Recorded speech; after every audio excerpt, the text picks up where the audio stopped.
Hi, everyone. This is Gray Beckers with COCM. I'm here this afternoon with Mandy Whitten, who's the Director of Operations at the Cross Residential Community at the University of Oklahoma.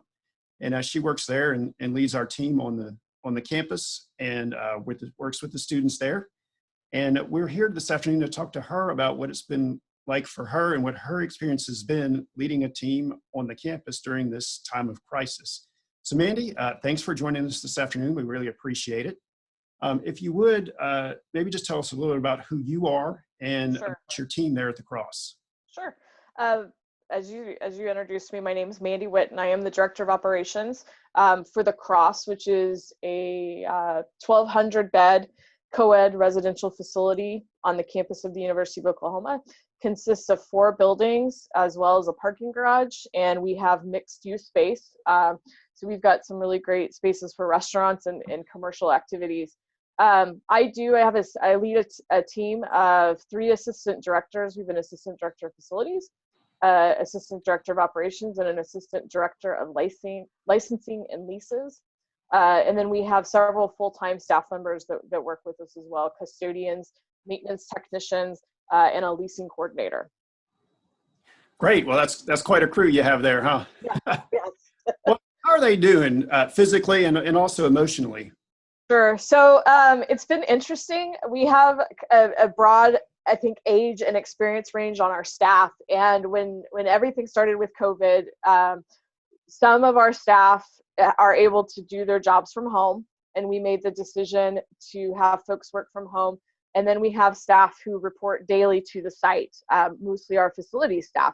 And it's been interesting because the staff working from home really miss being able to go in and out of people's offices and actually talk to students and staff in person. And then the facility staff, we've had to put some things in place in terms of how they clock in and out, where they take breaks, how they take breaks, and social distancing, taking all of that into consideration. And that's been a huge adjustment. I did not realize, I knew I had a really social staff. I did not realize how social my staff was until we started to have to put some guidelines into place to try and keep each other safe. And that's been a challenge.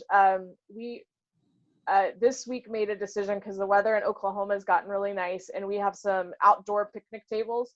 And so we've told folks, if you can each sit at your own table, have lunch together that way and just kind of hang out in a space like that. And that seemed to help. But I think that it's hard. You're used to going into a workplace, and a big piece of what we do is engage with one another. And suddenly we're saying, you've got to do this by yourself. And it's not the same to pick up a radio and radio somebody or text them. You know, it's nice to be in the same space, sit in an office together, engage when you run into each other in the community, and we can't do any of that. So we've had to look for some alternatives in how we communicate. We are used to having a big monthly staff team meeting. We usually have lunch together. We can't do that. So, you know, an email, I can't do the same thing through email. It's just not the same experience, the joking and kind of going back and forth. So I think in terms of kind of what I would say, probably the psychological, it is a huge feeling of isolation for everybody, whether they're at the site or working from home. And so that's been a challenge. We've been really fortunate. We haven't had any of our team members come down as being ill. So we're really, we were talking about that actually in a meeting this morning, that we've been really fortunate. And I think everybody's got a good awareness of precautions that we need to take, and that this is going to be, I keep reminding them, this is going to be more long-term. It's not going to wrap up here neatly in a couple of weeks and we go back. We've got to figure out how to do business and do it while keeping everybody safe. And that looks different. Yeah, it sure does. And that actually leads into one of the next questions. Tell me about how you've had to change your communication style, and what are some things that you've put in place there at the site to make sure you're in good communication with your team members as they're spread out all over the place? Sure. So one thing that we've done is we added in for the staff that work in the leasing office, we actually meet every single afternoon. We do a video conference and just do a daily check-in and see how everybody's doing. Sometimes the meetings are 30 or 45 minutes. Sometimes they're 10 minutes. It just depends. And I put that into place because a lot of things were changing very quickly in the beginning, and we were getting questions about, we didn't require students to move out of Cross, but students in other areas of campus housing were being told they had to leave.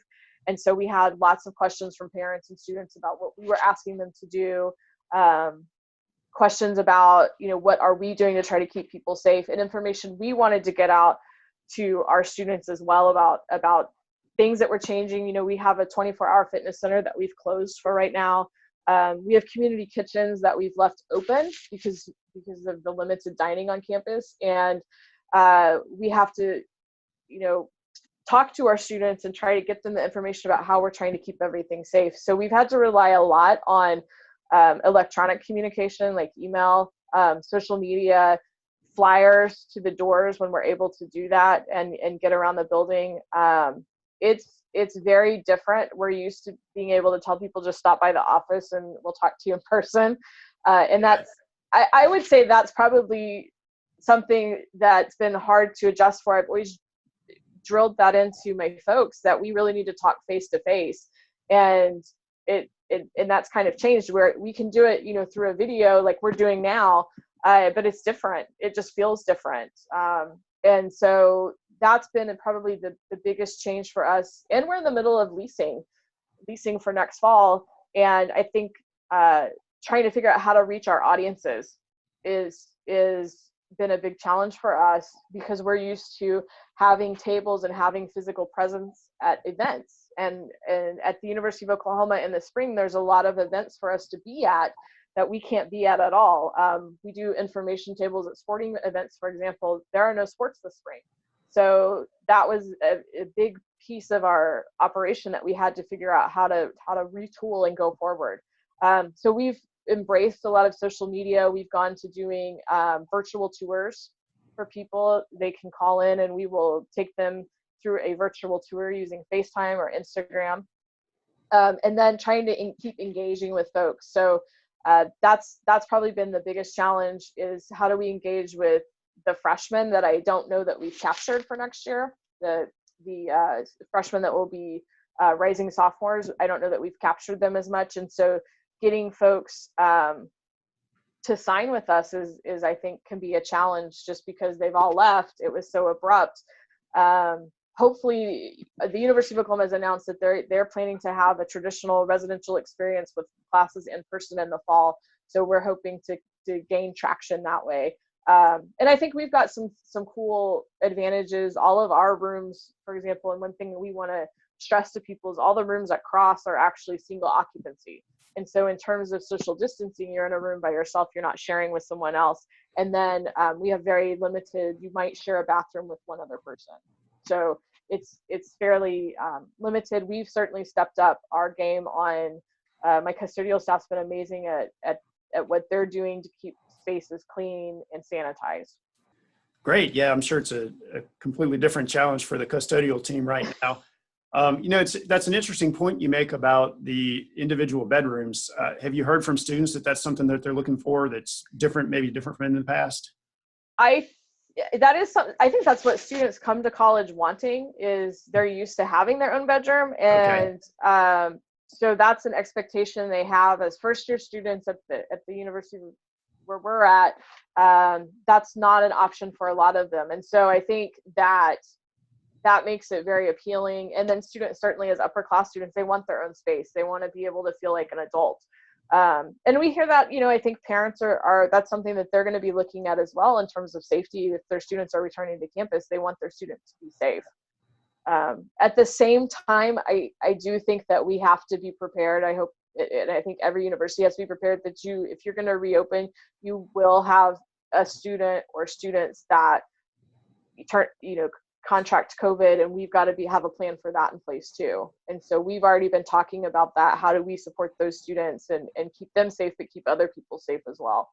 Great. And that will be the topic for another interview for another day. But yeah, I'd be interested to hear about that and what everybody's doing on that front too.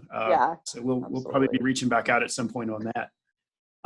With your team, sometimes crisis, there's stress involved, there's other things going on, and I'm sure they have other things in their lives that are stressing them too. Absolutely. Sometimes I know for me and for the people that I work with, that can actually impact productivity a little bit.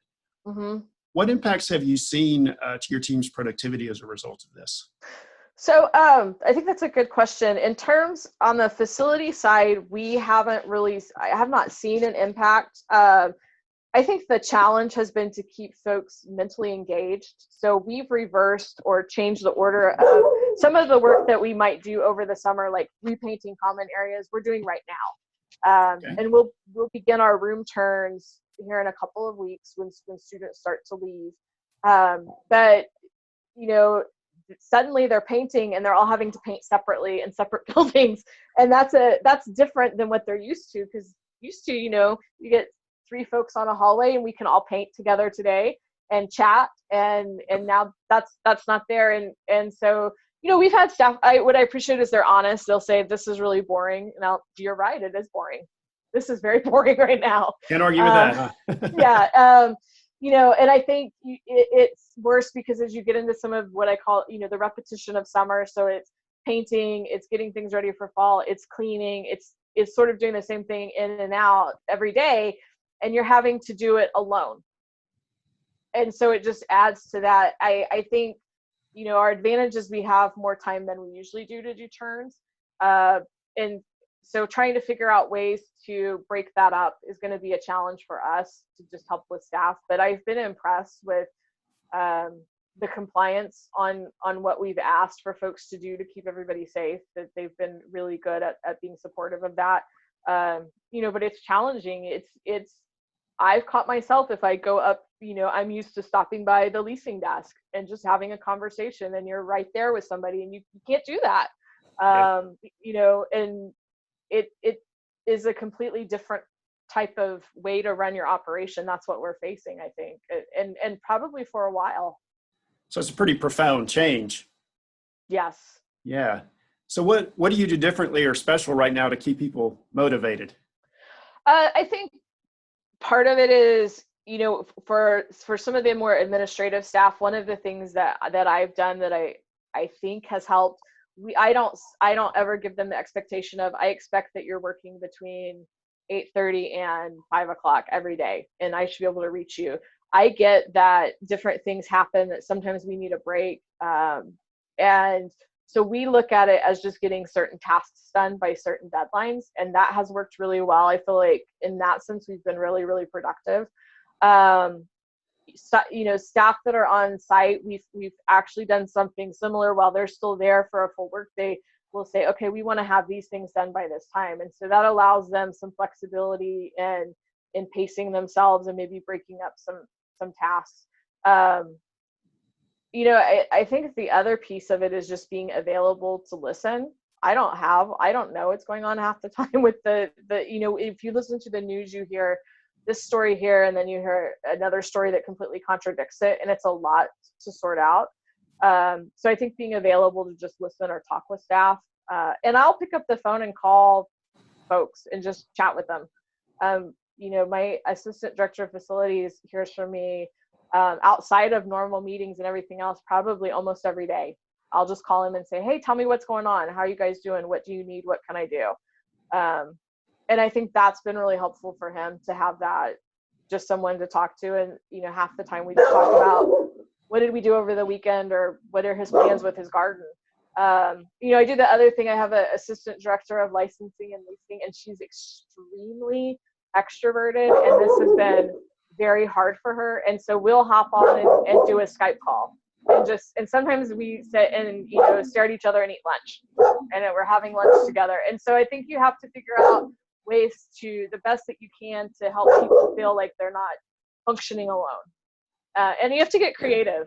And so yeah. It looks different, and it's not anything I think any of us were prepared for. It's good to have extroverted people on your leasing team. Yes. Yeah. She's They're good at that. yeah, she's great at that, but this has been really challenging for her. I can imagine. Yeah. Well, as we close, any parting words or advice you'd like to give folks out there as they're working with their teams through this? Oh, I think, being there for each other and understanding. I've done a lot of reading about, with some of the stories in the news about kind of the psychological part of the COVID, that people, keep in mind, people are grieving. And sometimes it may be as simple as like, I'm used to, I always got to go to the movies on Saturday night or whatever, and I can't do those things anymore. And understand people react differently. And I think showing each other grace is huge. And I think the other thing is trying to find things to look forward to. I've done that with my team. They have the promise that at some point we'll actually all get together and have some big, staff development function together, and it's going to be awesome. And even the promise of what we're trying to do is figure out safe ways to get everybody back to working at the office. And I think, my licensing and leasing person is super excited about that. The idea, she said, wow, we could go outside and you can sit at this table over there and I'll sit here and we can actually be in the same space and talk. And so sometimes those little things actually have a huge impact for somebody. And I think always being encouraging, that's probably the other, and cheering on your staff is huge. People don't hear enough that they're appreciated and that they do a good job. And I think especially right now, I don't know what everybody deals with when they go home, and people do have a lot of stressors, and it's just exhausting if you spend the day and you're looking at the news and listening to things and interacting and having to, go grocery shopping with a face mask on. This is all very exhausting. And I think being understanding of that is probably, and being empathetic is probably the best thing you could do right now. Well, Mandy, we appreciate your time today. Thanks for letting us invade your home office. Yeah. And best of luck to you through this. Thank you. We'll talk to you soon. All right. Take care.